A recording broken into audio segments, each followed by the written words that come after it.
Good morning, influencers. How are you all doing? How are you feeling this morning? It is Shay, founder of Wow Inspired. I am just here this morning to encourage your hearts and your spirits on today, Soul Saturday. Today's topic is, what are you feeding your soul? So yesterday and over the last few days, I've been talking to my friends, and a lot of what has come up in conversation with them as God has given it to me was the importance of feeding your soul or feeding your spirit, that in what you would want your life to produce. So I say that to say that, do you know that your intake determines your output? Oftentimes, we are swayed by what is socially accepted and not where we are trying to go or what are we trying to do. So I was telling someone that the same way our body needs nourishment and it needs food, that's the same thing that happens with our spirit, man. And I am just convinced that in order to activate and in order to grow in the wisdom in which you already have on the inside of you, you have to feed it in order for it to grow. And in order to feed it, you have to understand what it needs in order to feed it properly. So I just want to encourage you all this morning on this Soul Saturday that what you feed your spirit is what's going to grow.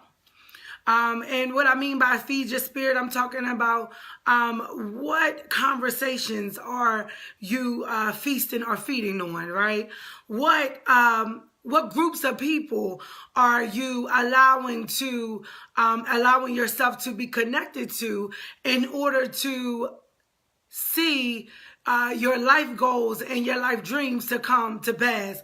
All of these things factor in terms of where you're going. So it's so important that you understand that when you feed the spirit, when you feed your soul, those are the things that's going to take root, and those are the things that's going to manifest. So with feeding your soul, what does that look like? So a lot of times, like I was telling one of my friends, that when we feed our body or we say, hey girl, I'm going on this diet, and we become consistent with the diet and the style of life that we're trying to produce, when we become consistent with those regimens, right? In the consistency, we find ourselves eating at certain times. So some may say I eat at 10 o'clock. Some may say I don't eat past 6 p.m. in order to maintain the calories, as well as because I understand what my metabolism needs in order to function the way it's supposed to function. So the same way we diet in our physical being, that's the same way we have to be intentional as well as consistent about feeding our soul and feeding our spirit in order for it to produce, in order for us to walk in the wisdom as well as in the power in which we are called to do so. So when I got this topic on yesterday, God was dealing with me in terms of how I was feeding my soul, how we as a people need to be intentional about what we allow to take root when we hear things, when we study things, how we allow that thing to take root down on the inside of us. Because when it starts to take root, it's almost like our mind begins to tell us that this is supposed to be happen, or this is supposed to be what it's supposed to be. So I give a good example. Right. You take and you say, I'm on this diet, and your regimen is, I'm not going to eat past 6 o'clock. But I need to make sure that I start eating at 9 o'clock or 10 o'clock in the morning. And I eat every 2 hours in order to get the diet, the food that I put in my regimen in by 6 o'clock. So what happens is you get busy and you start doing things and you go off of that regimen, right? And when you go off of that regimen, what you find yourself doing after you've been on the regimen for, at least a whole 2 weeks or say 30 days, your body has become accustomed to eating like that, eating at those times, right? So when you go off of that regimen, what you find is that at 6 o'clock, you're eating past 6 o'clock. Yeah, because your body has been trained to eating at that certain time of the day. So when you don't stick to that regimen, what happens is your body then says, hey, something's going wrong here. And after 6 o'clock, all of a sudden, I'm hungry. And now after 6 o'clock, I'm not eating what's on the foods that I put on my regimen. Now I'm reaching and I'm grabbing for anything to feed the hunger that I feel because I went off of my regimen. And that's just like our spirit, and that's just like with our soul. We must be intentional about feeding our soul. And I was telling someone that when we become intentional about feeding our soul, feeding our spirit, man, what happens is when you connect with people and those people start to speak life and start to speak positivity to your soul and to your spirit, what happens is it's even after that conversation, you have an urgency in your spirit to continue to feed it that positivity, to continue to feed it that encouragement. So what you do is you start looking for things that's going to feed the positivity. So in the same manner, if you start to deal with people that have a negative mentality and you allow yourself to be involved in conversations where people are gossiping about people because it happens. If you allow yourself to be involved in conversations where people begin to tell you, oh girl, listen, when you start changing your life, when you start yielding to the call, and when you start walking in your purpose, right? When you start tapping into your passion to pursue the purpose, then you're going to start going through all these things, right?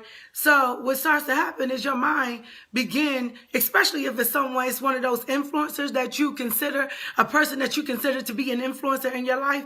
What happens is you start to allow their words to penetrate you. So when you know you're doing the right thing by walking into your passion to pursue your purpose, what happens is you start to go through some things, which, yeah, true indeed, it's going to happen. But because the influencer that you look up to for encouragement and inspiration to keep you going in that regimen, right? Again, that regimen, to keep you going in that regimen has told you that because you decided that, yes, I'm not going to have it my way. I'm not going to continue to fight against what God or what the higher power or the Almighty has called me to do. I'm going to walk in the spirit of obedience and fulfill that thing in which I'm purposed to do. What happens is because the influencer that you go to and you depend on, they say to you, girl, when you do this, or son, he says, son, when you do this, you're going to go through some things.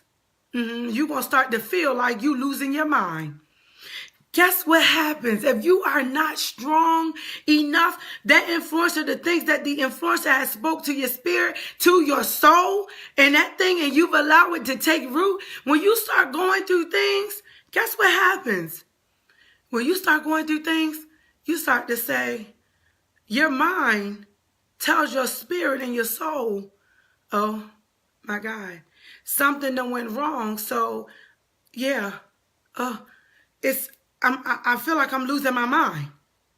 When in reality, even the person that you look to for encouragement and influencing, or that person that influences you, or that person that you go to and you feel like have made the greatest impact on your life, they have to have someone that they're going to. They have to have someone that's covering and teaching them, right?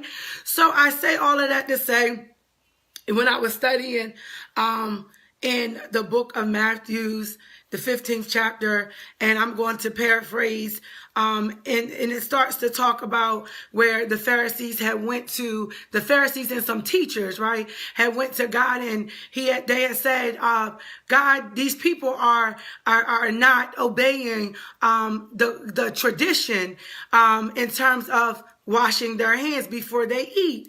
And in this book, God responds to them and he says to them, you are considering them not washing their hands, right? And you're saying to me, because they're not following the tradition, you want a response. But unlike anything else, God didn't respond to them the way that they thought he was going to. He responded back to them and said that it's not about tradition. It's not about custom. But it's the things that you say, right?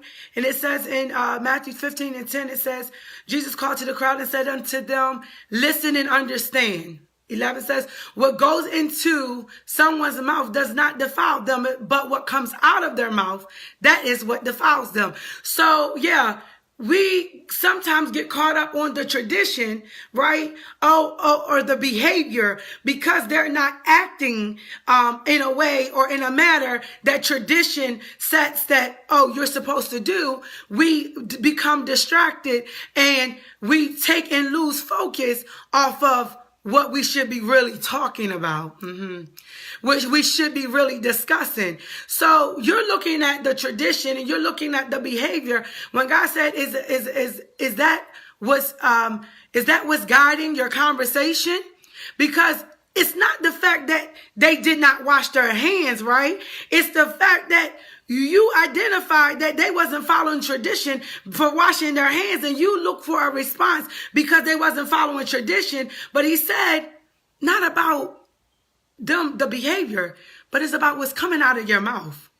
What's coming out of your mouth is what defiles you. It's not what goes in, it's what comes out. So again, I'm back to that regimen. I'm back to what we feed our soul, right? What we feed our soul and allow to take root in our soul is what we start to speak. And as the scripture said, it's not about what goes in, but it's what comes out. Your intake determines your output. And in order for you to put out the good stuff, right, you have to make sure that you're feeding it the good stuff. And when you are feeding it, you got to understand that when you feed your spirit and when you feed your soul, these things, it goes through a filter. And in that filter, there's a process that when it goes through the filter, you allow it to take root. And you got to understand that you don't allow everything to take root in your soul, because then you start speaking those things out. And it says it's not what goes in, but it's what comes out that defiles a man. And down in the 16th verse, the 15th verse, Peter said, explain the parable to us. So, yeah, I understand. I'm coming to you about, as Pharisees, we coming to you, as the people of Cambridge or the people of Georgia or the people of Alabama, we're coming to you because the behaviors of these people over here is not the tradition. But the response is not to the behaviors. The response is to what you're speaking about. So he said, you're speaking about them not washing their hands before they eat as a form of tradition. But what I need to talk to you about is how you're talking to your parents, how you're talking to your neighbors, how you are gossiping about the people that I've called you to pray for, how you're talking about the very ones that you need to be talking to so that they can inspire and encourage you to activate the wisdom that I've already given you. Yeah, right there. So Peter said, explain the parable to us. Thank you, Brandy, Bree, Tia, Stacy, all for joining in. He said, explain the parable to us. So then God said, are you so dull? Meaning, do you not understand? Don't you see that whatever enters the mouth goes into the stomach, then out of the body? What? Yeah.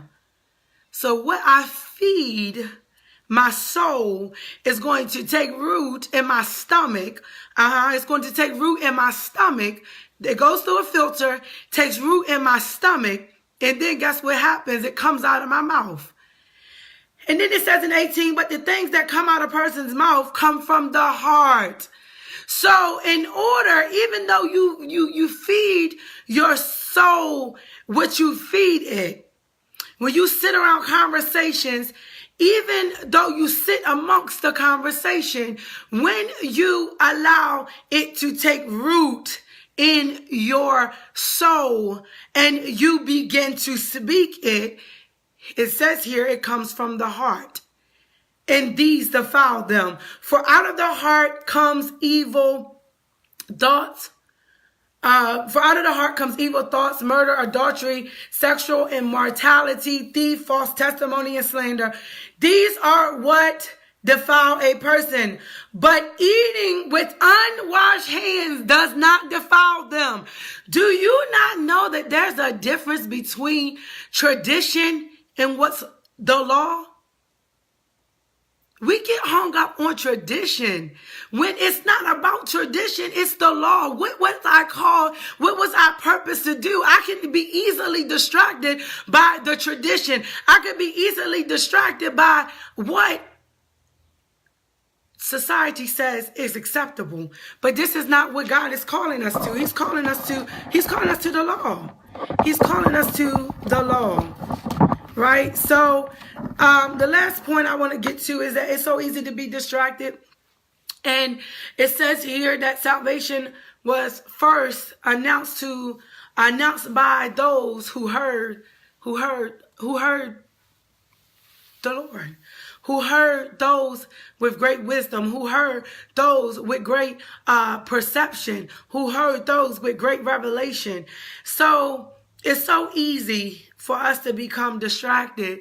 And today, I just want to encourage you to understand that it's so important to feed your soul in the things in which you want to produce, right? It's so easy to live this life victorious when we are intentional about feeding our soul the correct things. So like I said, when we get into a regimen of a diet, and or we get into a regimen, or we get into groups, and we get into circles, and we get into communities, we have to understand why we were purposed to be there.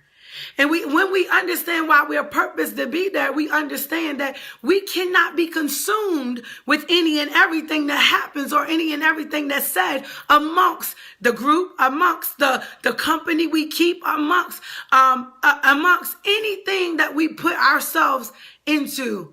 Because once we understand our purpose, then we understand the importance of what we feed our soul. We understand the importance of what we feed our soul. So the last thing I want to leave with you is when you are intentional about feeding your soul. I am, like I said, graduating in May with my degree in behavioral health. And I was doing my homework last night. And this week in my class, we're talking about client-centered therapy, right?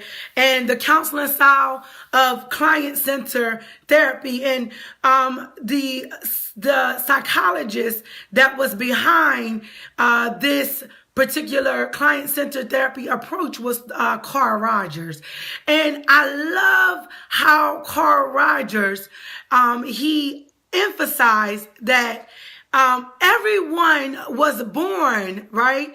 They were born with the characteristics within them to become who it is they want to be. So the seed is already planted within them. And Carl Rogers, he goes on and he talks about how the counselor and counselee, the counselor and the counselee in that relationship, how the counselor plays an important part of a client's progress as well as recovery because of how they interact with the client. So is skill in order to teach, right? And the one thing that I say, I am a servant leader. I strongly believe, hey, LaDanya, I strongly believe that you can't serve not unless you can't lead not unless you're willing to serve, and you can't serve you can't serve while lead you can't serve or you can't lead until you're served. You're willing to serve. And you have to still, in a leadership role, be willing to serve. And the importance of it is that when leading, you got to be willing to do everything that you're calling someone else to do. And even when you are leading, when you're serving, you still have to be a leader. So you still have to set an example. You still have to be walking in the principles, as well as walking in or walking by way of an example, right? So I said, I try to keep the live under 30 minutes. But the last thing I want to leave with you is that don't be so easily distracted. Understand what you feed your soul, what you feed your spirit is so crucial. Hey, Rosa, it's so crucial to your growth. It's so crucial to your future. It's so crucial in walking in your pursuing your passion, igniting the passion in order to pursue your purpose. Understand that what you feed your soul, the company you keep, the conversation you partake in, the things you say out of your mouth, as the scriptures say, is not what goes in, it's what comes out that defiles a man. So it's so important that even when you're being taught, that you allow the teaching go through a filter to say, listen, I'm going to take this, I'm going to pluck out that. So it's like eating chicken. You don't eat the chicken bone. You eat the meat off the chicken and you then dispose the bone. So you have to be so intentional about, even when you sit amongst the people, when you sit in conversations, when you connect with individuals, that you be careful. Please share this out. You be careful to not allow everything that's fed to you to take root. Because the reality is, everything that's fed to you is not always meant to help push you into the purpose that you were called for. However, you were born with the wisdom. You were born with the wisdom. And that's why today on Soul Saturdays, we're talking about what are you feeding your soul and the importance of what you feed your soul. So the last thing I want to leave with you is, I was in Hebrews, and this thing got real good to me in the 5th chapter. 11 through the 14th verse. This is the NIV version. We have much to say about this, but it is hard to make clear to you because you no longer try to understand. What is it saying? It's saying that I can speak and I can say whatever it is I want to say. But when you get to a place of frustration because things are not happening in the time frame you want them to happen, what happens is you get frustrated. You're like, I don't care what you're saying. I'm not listening. So if I'm not listening, I'm not trying to understand. And this is what it's saying. We have so much to say about this because it's hard to make clear to you because you no longer try to understand. In fact, though, by this time, you ought to be a teacher. You ought to be a teacher. It's saying that you got so far in your growth. Right? And because things wasn't happening as quick as you thought they should have been happening, you decided that, you know what, I'm just gonna stop right here. Stop. I'm not doing it. I'm going to stop. And I'm not doing it. And he said, you got so much wisdom. You've got the teaching to go along with the wisdom. You're supposed to be so much further. But because you allow frustration, because you allow the wrong people to speak into your soul, you started feeding your soul the things of negativity. You started feeding your soul the things that will cause you to become distracted. You say, I give up. I'm not doing this. It said, In fact, though, by this time you ought to be a teacher. You need someone to teach you elementary truths of God's word all over again. So guess what? Yes, when you come to a place where you're being taught, you're feeding your soul these things, and your wisdom is being activated, and you like, I know I should be doing this, and I'm not going to do that, because even though I want to get back at you, right? Even though I want to get back at you, wisdom will have me not to get back at you. Even though you came at my neck and you came at me sideways, I done grew to a place that I can't be distracted. But because I allow you to distract me, now I got to start all over again.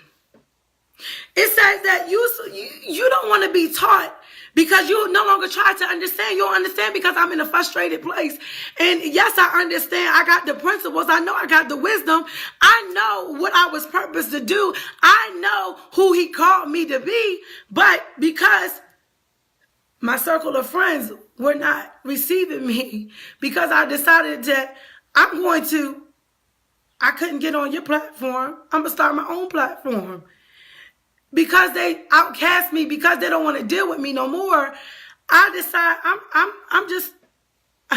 I tried this thing on my own. It's not working. Because I had comfort in my friends. So I'm just not going to do it. So he said, when you just walk away and say, I'm not going to do it, you got to start all over again. All over again. When you were supposed to be in a leadership, when you were supposed to be teaching somebody else, when you were supposed to be telling somebody about how you had to struggle in order to become who you are today, when you were supposed to be in a position where you were supposed to help groom somebody else to walk into their passion, to ignite the passion in them, to walk in their purpose, now you back and you sitting in elementary school all over again. Why is that?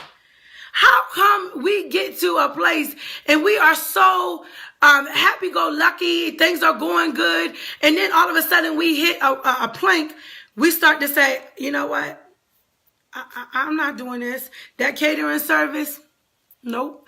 No, I don't got no clients booking me this month. I guess I wasn't called to be a caterer. Excuse me? I guess I wasn't called to write the book because I done had a brain freeze. I'm not called to do it. Excuse me?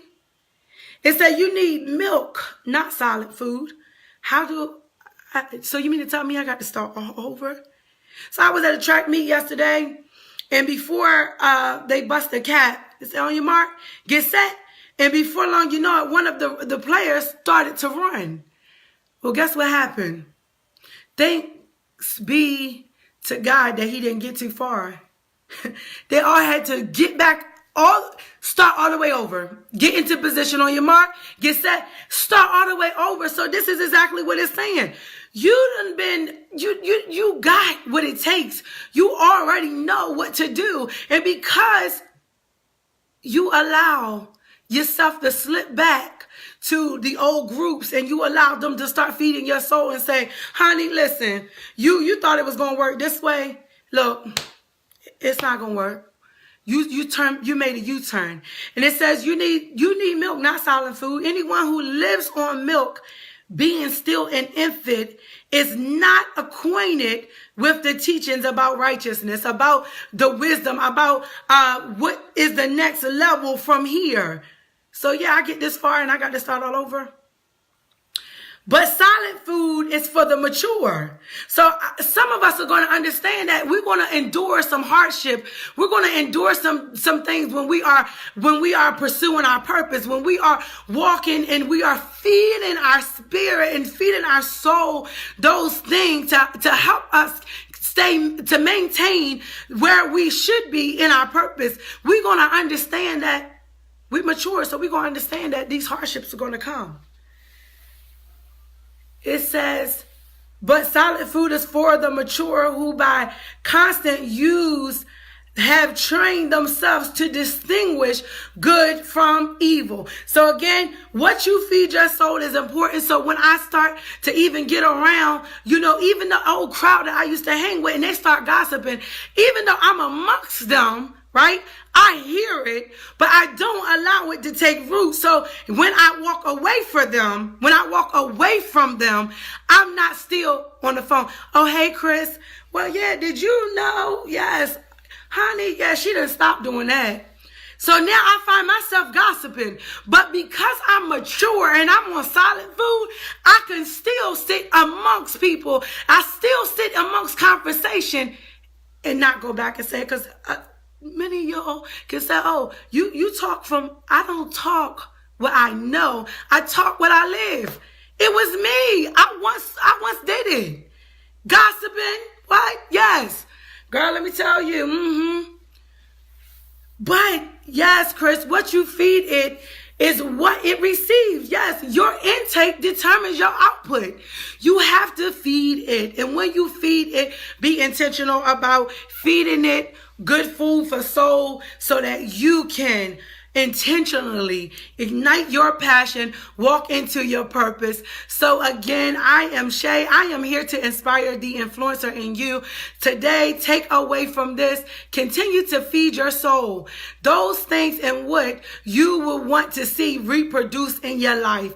Continue to understand that every time you feed your soul and you feed your spirit man something, that is the thing that's growing. Yeah. I could go on and on with that alone, but understand every time you feed your soul, every time you feed your spirit something, you are growing something that's happening. So it's so important that you be mindful about what you're feeding your soul. I am again Shay, and I am here to inspire the influencer in you. Today, on this week, on this Soul Saturday, as you go throughout this week, be reminded that what am I feeding my soul? So again, be encouraged, be inspired, be uplifted. Continue to inspire someone else that they may inspire the influencer in you. I love you all to life. Have a great, beautiful Saturday and have a wonderful one. If you need me again, you know you can contact me through my Facebook, Instant Messenger, and or you can email me at shayspeaks1@gmail.com. Thank you so much for tuning in. Thank you for the share, the support. I love you all to life. God bless you.